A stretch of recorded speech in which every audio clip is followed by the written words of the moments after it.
when we think about the conventional dating of modern history and modern civilization, they want to put it at around 6,000-ish years ago. That's right. That's right. And then, that was the view really for decades, that civilization began about 6,000 years ago. And before that, there was no such thing as civilization. And they say that the first big megalithic structures were created by societies that were already agricultural societies. So they were generating surpluses, which allowed specialists to have the time to learn how to be architects and engineers and builders. But then suddenly, out of the blue, and we've got an episode on this in the series, comes Göbekli Tepe in Turkey, which is 11,600 years old. It's 5,000 years old than the supposed oldest megalithic structures, and it's an enormous megalithic structure, probably the biggest megalithic structure on Earth, because so much of it is still underground, although we know what's there because of ground penetrating radar. Highly sophisticated, 20-ton pillars, beautiful astronomical alignments, deliberately buried by the people who created. They ran it for about 1,000 years, and then they deliberately buried it. And archaeology is still struggling to explain this. They've now had to say, well, okay, somehow megalithic architecture began thousands of years before we thought it began. How are we going to explain this? And they have to accept, this is one of the mysteries of Göbekli Tepe, that the archaeology does show this quite clearly, that when the work began on Göbekli Tepe 11,600 years ago, the entire population there were hunter-gatherers. They were not agriculturalists, generating those supposed surpluses that would allow experts in architecture to emerge. They were hunter-gatherers. And how, in God's name, do a group of hunter-gatherers wake up one morning and create something like this enormous scale? And then the mystery deepens, because at the same time that they're building the megalithic site, they're also suddenly doing agriculture. And I look at that as a contrarian. And I say, I actually don't think that this was something that was just dreamed up overnight by a group of hunter-gatherers. I think I'm looking at a transfer of technology.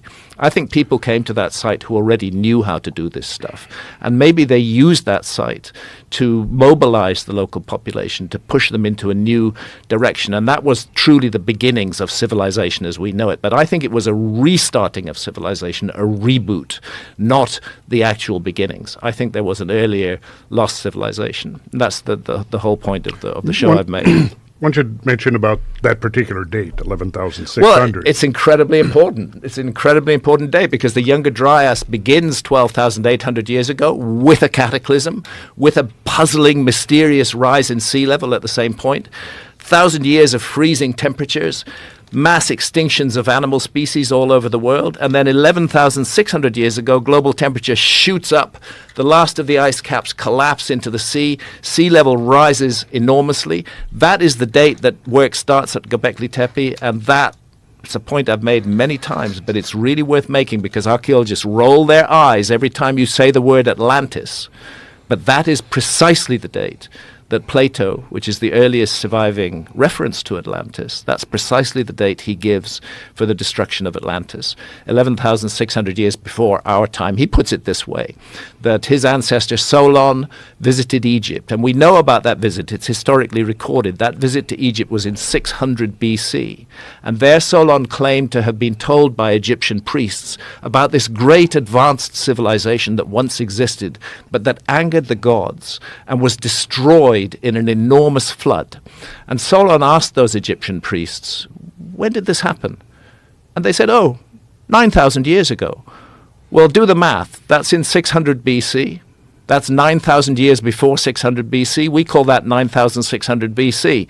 That's 11,600 years ago. That's exactly the date of the end of the Younger Dryas, and it's exactly the date of what is called Meltwater Pulse 1b, one of the biggest single rises overnight in sea level that ever occurred. So if Plato made it up, it's really weird that he picked a date that is precisely a date that coincides with the latest geological evidence on cataclysmic sea level rise at the end of the Ice Age. Could be a coincidence, but a pretty good one. I will mention I did a two-parter on all of what Graham's just talking about and the geological evidence that confirms or refutes Plato's account. And it's available on my website for download. and it's like 7 hours.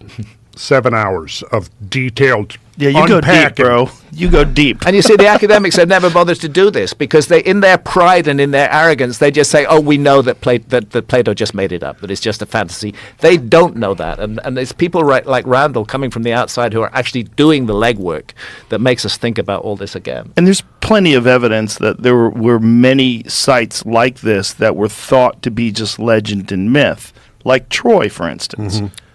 That has now been proven to be an actual real city that mimics the initial descriptions of it, the historical descriptions. We should of never dismiss myths. We should always listen to them. They're the memory bank of our species, and they may be expressed in symbolic language. There may be wonderful stories built around them, but at the core is factual information.